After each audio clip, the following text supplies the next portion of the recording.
A paz de Cristo para todos, sejam muito bem-vindos a mais uma pré-aula da Escola Dominical. Sou o presbítero Denis Pereira, professor da EBD há mais de 25 anos e líder de juventude, e é um prazer recebê-los por aqui.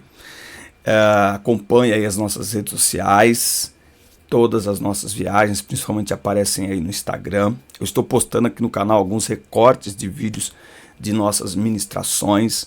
Neste último final de semana estaremos, querendo Deus, na sexta em Atibaia. Depois, no sábado, estaremos em Perus, São Paulo. E no domingo à noite em um acampamento de adolescentes da igreja de Hortolândia, que está sendo realizado aqui na cidade de Valinhos, tá bom?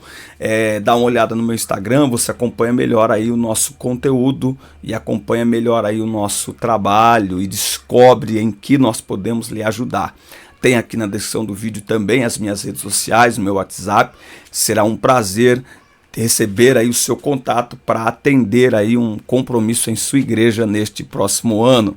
Pregamos a palavra de Deus, ministramos palestras para casais, acabei de escrever uma palestra para pais e filhos, enfim, estamos à disposição do reino de Deus. Na aula de hoje é a lição 8. Se você não está inscrito no canal ainda, inscreva-se e ative as notificações, dá like no vídeo e deixe o seu comentário, que é muito importante para nós e vai aparecer na tela aqui em algum momento. E não se esqueça do treinamento Transforme Suas Aulas, um treinamento compacto e que ajuda você a se preparar melhor para ter mais segurança em sala de aula.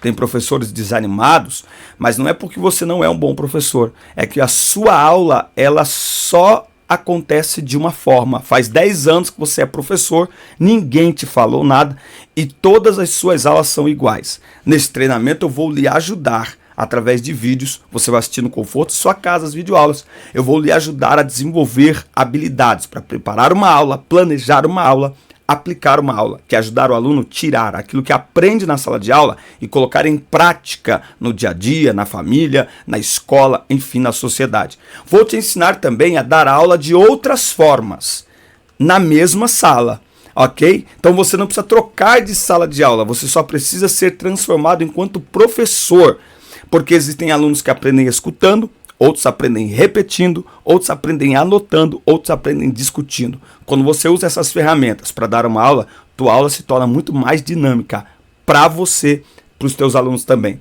É o primeiro link na descrição. O curso Treinamento Transforme Suas Aulas está com 70% de desconto no preço de lançamento.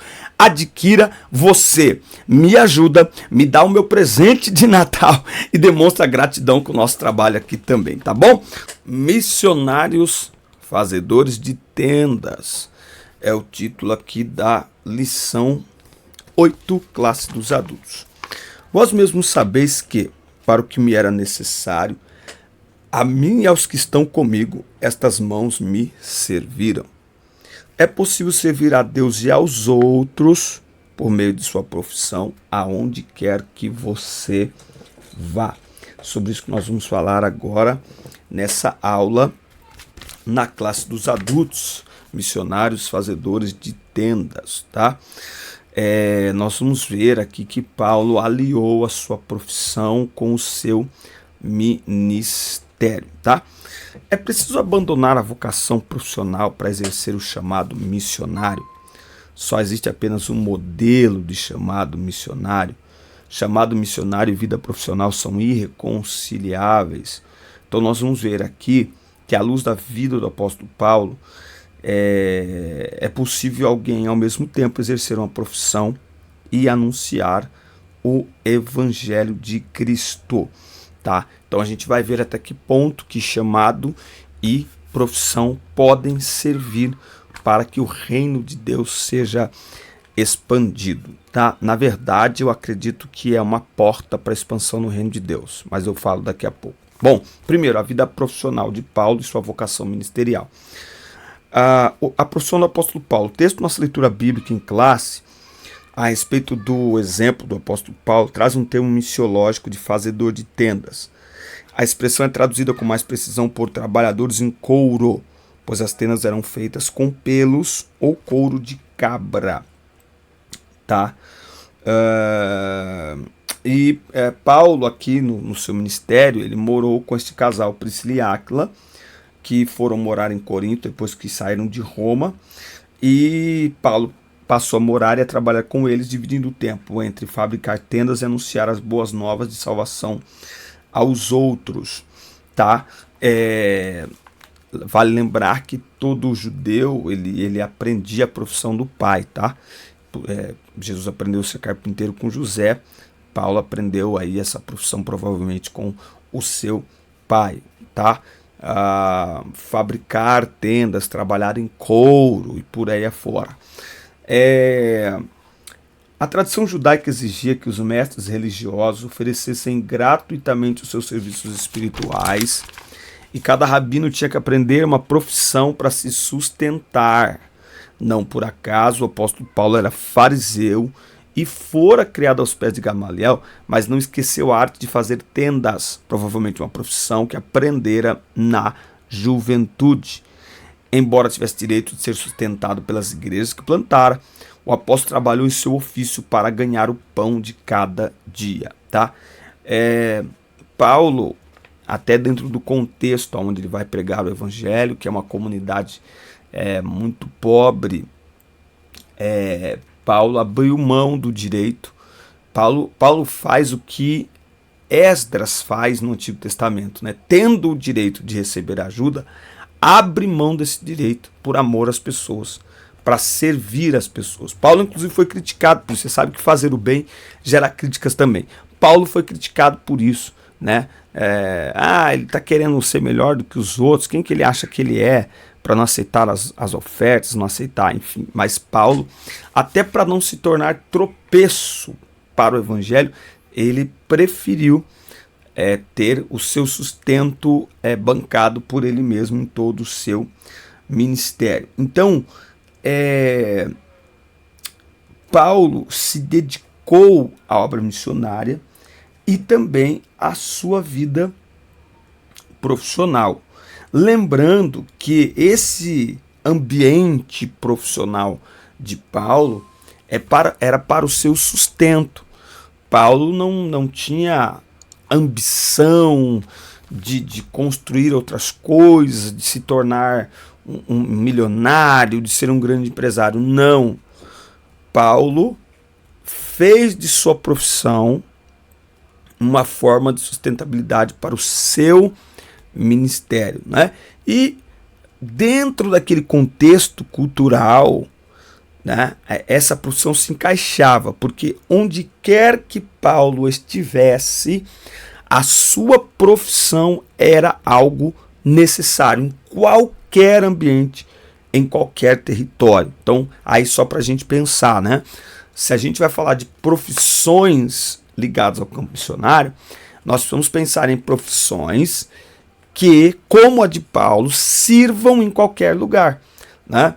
Então, por exemplo, um tradutor, né? Um tradutor de línguas, sei lá, do inglês para outra língua, ou tradutor de outra língua para o inglês, do mandarim para o inglês, não sei, né? Uma pessoa que seja um tradutor nas principais línguas faladas hoje no mundo, ela terá trabalho em qualquer lugar do mundo, né?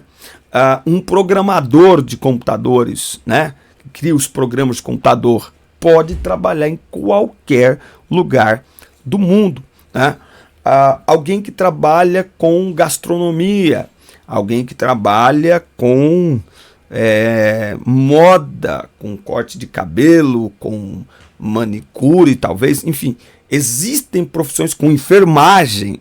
Não posso esquecer de falar enfermagem, né? Essa pessoa poderá atuar em qualquer lugar do mundo. O seu serviço será útil em qualquer lugar.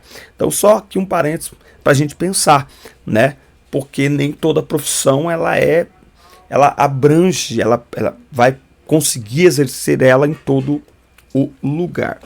Bom, por meio então de suas habilidades profissionais, é interessante isso aqui, podiam se aproximar das pessoas de diferentes segmentos e serem seus próprios mantenedores. Então, o que acontece?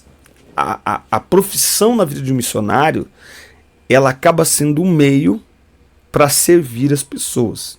E quando você serve as pessoas, fica mais fácil elas prestarem atenção no que você diz. Entendeu? Então imagine um enfermeiro passar o dia inteiro cuidando das pessoas. Chegar à noite, ele... Olha, posso contar uma história para vocês? Olha, claro, ele passou o dia cuidando daquelas pessoas, elas vão querer ouvi-lo. Né? Então, a profissão barra serviço. Porque nem todo mundo que tem profissão quer servir. O missionário tem que ser um servo em primeiro lugar. Né? Então, a profissão pode se tornar um elo de ligação entre o missionário e aqueles que ele quer conquistar para Jesus, na medida em que ele, através de sua profissão, serve estas pessoas. Né? Então, eu diria que é um formato missionário através do serviço. Né? Então, você chega num lugar onde as pessoas não têm casa para morar. E de repente você chega lá e começa a construir casas. Meu Deus, as pessoas vão querer te ouvir. Você chega num lugar que não tem água. E aí você junta recursos, leva pessoas e abre um poço artesiano. As pessoas vão querer te ouvir. Tá? Então, a profissão, o serviço pode ser um meio para tornar a pregação, para abrir espaço para a pregação. Tá? E para se manter. É aquilo que eu sempre falo. O missionário não pode ter preocupação quanto à sua manutenção das coisas básicas da sua vida. Venha de sua própria profissão ou venha de quem lhe enviou. Né? Agora, é preciso deixar muito claro que quando a igreja envia, é a igreja que sustenta. Ah, mas a gente está enviando aqui um engenheiro. Tá, mas quem está enviando é a igreja. Então é a igreja que sustenta. A gente viu isso na aula anterior. A ética financeira na atividade missionária de Paulo. O apóstolo Paulo considerava o costume judaico incorporado ao cristianismo de os ministros receberem ajuda econômica da parte daqueles para quem ministravam como uma norma legítima e correta aos olhos de Deus, e até mesmo recomendada nas Escrituras desde os tempos do Antigo Testamento. Inclusive, mais tarde, o apóstolo reconheceu que não havia ensinado adequadamente os novos convertidos a sustentar a obra, privando-os do fruto que devia abundar à conta de quem dá voluntariamente. Tá? Então veja, Paulo não aceitava as ofertas, mas ele deixou muito claro, por exemplo, quando ele diz digno é o obreiro do seu salário. Eu abro um parênteses aqui, porque sempre surge essa pergunta, né, sobre a oferta para o pregador.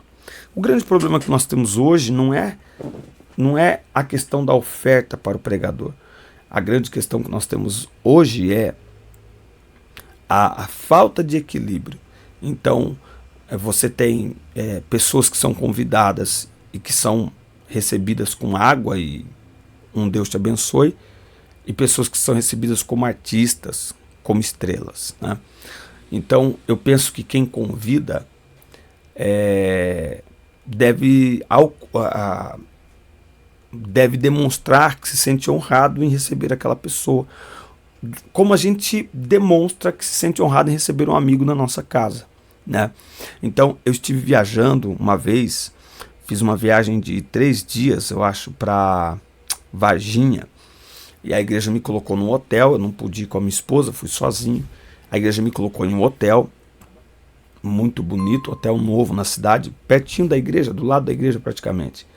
E no domingo de manhã eu acordei, aquele hotel novo, tinha 8 meses de uso, e aí eu abri a janela e estava olhando a igreja que ficava do outro lado da rua, olhando o teto da igreja, que eu estava bem no, acho que no 12º andar, sei lá. E eu fiquei pensando, aí eu olhava para o hotel, olhava para aquele quarto, e aí o Senhor falou assim comigo: essa igreja entendeu. Essa igreja está cuidando de você, mas não só de você. Elas estão cuidando do pai de alguém, do marido de alguém. Essa igreja entendeu. Então, o que Paulo está querendo ensinar aqui também é que quando você ofertar é uma oportunidade de demonstrar generosidade. Né? Então, o errado não é ofertar, é como se faz. Ok? Eu viajo pregando a palavra de Deus. E hoje o que eu tenho? Eu tenho uma listinha, porque já aconteceu de eu sair de casa sem nenhum recurso. E ao chegar lá não ter nenhum recurso. Então eu comecei a administrar essa parte do nosso ministério. Né? E nós continuamos não cobrando, mas eu peço a informação. E isso mudou muita coisa para mim, porque, por exemplo, eu não saio de casa sem informações básicas, como, por exemplo, o endereço da igreja. Isso já aconteceu. Já aconteceu de eu estar atrasado a 10 quilômetros da cidade e não ter o endereço. E aí começou o culto, quem está dirigindo o culto não está olhando o celular, até que alguém liga: onde você está, onde você estava? Estou perdido. Né? Então hoje eu tenho todas as informações antecipadamente na minha mão, incluindo a financeira. Então, por exemplo, amanhã eu vou para Atibaia à noite, o carro já está abastecido. O dinheiro do pedágio já está tudo certinho, tudo beleza. Então eu vou amanhã para Atibaia sem me preocupar, ida e volta, está tudo em ordem. Acabei de trocar os 4 pneus do carro, o carro está revisadinho, documentado. É só ir e voltar debaixo da graça do Senhor. Por quê? Por uma simples mudança de administrar aquilo que eu tenho que administrar, que as pessoas muitas vezes não enxergam. Porque no nosso meio se espiritualiza muito as coisas, né? Deus proverá, Deus... Não, tem coisas que nós temos que administrar, né? Então eu digo isso até para que os irmãos entendam como a gente trabalha e para mostrar que é possível um equilíbrio, numa boa. Irmão Denis, o que podemos fazer é isso. Amém, glória a Deus. Pronto, eu ponho na minha planilha e sei, nesse dia tem isso, então eu posso completar o tanque, eu posso parar na estrada e tomar um café com a minha esposa, entende? Então, são estas coisas, quando há um equilíbrio, não há nem para mais nem para menos. Equilíbrio. Amém? Como Paulo, posso dizer, a gente não faz negócio do ministério. Esses dias um menino falou que a gente pode pagar é tanto. Eu escrevi: pagar não, filho. Porque se for pagamento, aí a gente vai ter outro tipo de conversa. Não. Não, é uma oferta. Falei: então estamos conversando. Tá? Muito bem. Inclusive, esse finalzinho aqui desse comentário nos mostra, assim, que Paulo deixa claro que que não é todo exemplo que a gente deve pegar e sair por aí repetindo. Paulo tem aqui, gente, um modelo que ele assumiu por questões pessoais dele. Tá? A gente tem que tomar cuidado para não tornar isso uma doutrina. Então, aí você pega a mesma igreja que trata porque é artista, não é? E aí o outro, que Deus usa tanto quanto, não está nem aí. Isso na hora da pregação, na hora do louvor. Tem gente que não é artista aos olhos do mercado gospel, mas tem uma voz extraordinária, muita unção. Então o tratamento, a generosidade da igreja, ela deve ser equânime, ela deve ser equilibrada, tá? Bom, missionários, voltando aqui, fazedores de tendas. Fazer tendas não é uma ideia nova, é tão antiga quanto as escrituras, conforme estudamos em Atos 18. Assim, no contexto de missões, a expressão fazedores de tendas tem a ver com discípulos de Jesus, chamados e comissionados pela sua igreja para usarem dons, talentos e habilidades profissionais no campo missionário. São profissionais de negócios em missão que operam em regiões de grande antagonismo à mensagem cristã. Segundo os missiólogos, por muitos anos, o entendimento e a forma de fazer missões consistiu na prática de abandonar a vida secular. Então, abandonando trabalho, profissão, abandono os estudos. Hoje o entendimento tornou-se mais amplo, ou seja, é perfeitamente possível ser um profissional ou empreendedor e realizar a obra missionária sem necessidade de abandonar a carreira profissional. Tá? Então é possível aliar as duas coisas. Agora, é preciso haver um preparo desses fazedores de tendas. Tá? Por quê? Porque é preciso deixar muito claro que a pessoa vai usar a sua profissão para cumprir a sua missão, tá? Senão ele não é um missionário, tá? A gente tem visto hoje em dia muito turismo missionário, pouca obra missionária. Então a gente vê o pessoal lotar avião, lotar ônibus para ir para o campo missionário, para passar lá uns dias, para fazer umas fotos e não sei o que. Isso se chama turismo missionário, isso não é obra missionária, tá? Outro sim, o missionário deve estar consciente de que sua profissão será um meio para exercer o seu chamado missionário no lugar para onde ele vai, tá? Inclusive, a profissão, ela pode abrir portas, ela pode abrir oportunidades, aonde muitas vezes o missionário, se ele chegar lá como missionário, ele não será bem recebido. Dependendo do país, ele não será sequer recebido. Mas se ele tem algo a oferecer às pessoas, e aí a gente volta de novo na questão do serviço, né? Então ele tem algo a oferecer, e algo que as pessoas precisam, aquele tipo de trabalho, isso acaba se tornando uma oportunidade. Isso acaba se tornando uma chave para abrir a porta para o missionário acessar aquele ambiente, tá? Então, o fazer tendas, a gente precisa compreender bem claramente isso. O fazer tendas são habilidades que Deus dá a alguém para acessar o campo missionário por meio de sua profissão.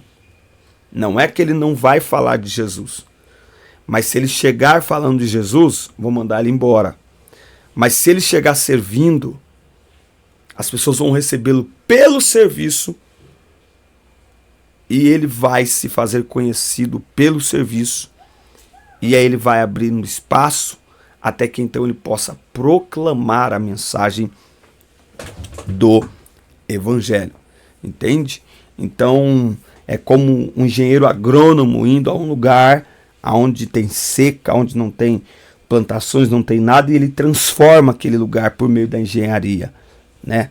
Por meio da biogenética, sei lá. Ele transforma aquele lugar. De novo, ele, através da sua profissão, ele abre espaço para a proclamação do Evangelho. Entende? Então ele é recebido por causa de sua profissão e se consolida por causa de sua missão. Muito bem.